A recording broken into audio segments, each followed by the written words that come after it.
So today I want to do a forward stroke video.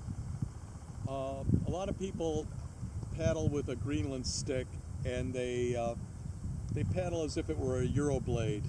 So they're not using the Greenland paddle as effectively as they could be.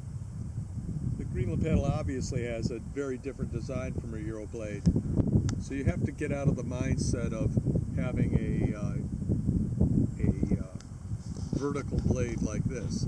That's not how the Greenland paddle is most effectively used. If you're paddling like this, you don't have much surface area in the water, for one thing.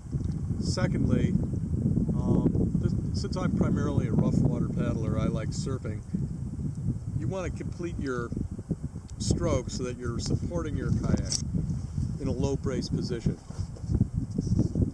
So the best rough water stroke that I know, and there's actually a variety of them. I mean, sometimes I'll just say this: for a low angle stroke. There's many other ones. There's a sliding stroke. There's a high angle stroke. There's a number of different Greenland style forward strokes. But I'm talking about the low angle stroke that you're using.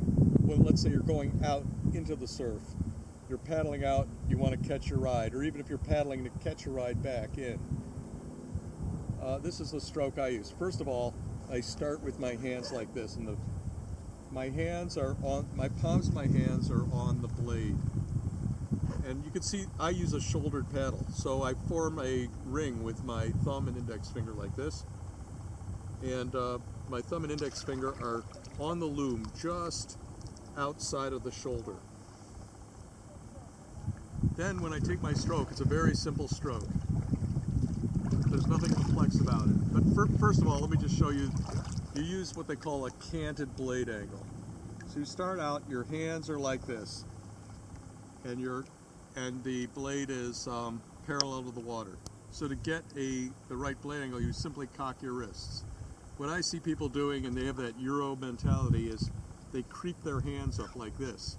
So it's back in a vertical paddle position. But you don't want that. The way you get your blade angle is simply by cocking your wrists. Okay, so now the stroke itself, it's a really simple stroke.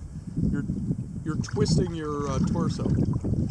You're twisting your torso, and the blade does a semicircle.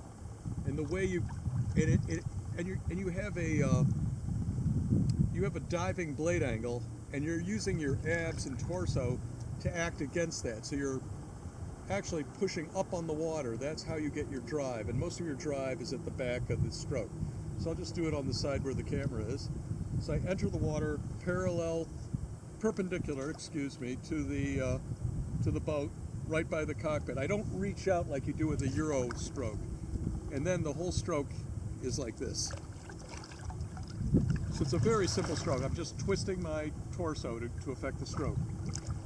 And when I finish the stroke up, you might notice that the blade is in the water in the low brace position. And that gives you a lot of stability, especially when you're in pitching seas. And this will help you to avoid a lot of unnecessary rolling. When you have your blade like this, with a vertical position, you're in pitching seas, you go to throw your brace, and you find you have no support at all. That's why I like finishing up like this with a lot of support. Now I'll just give you a little example of the stroke. Here we go.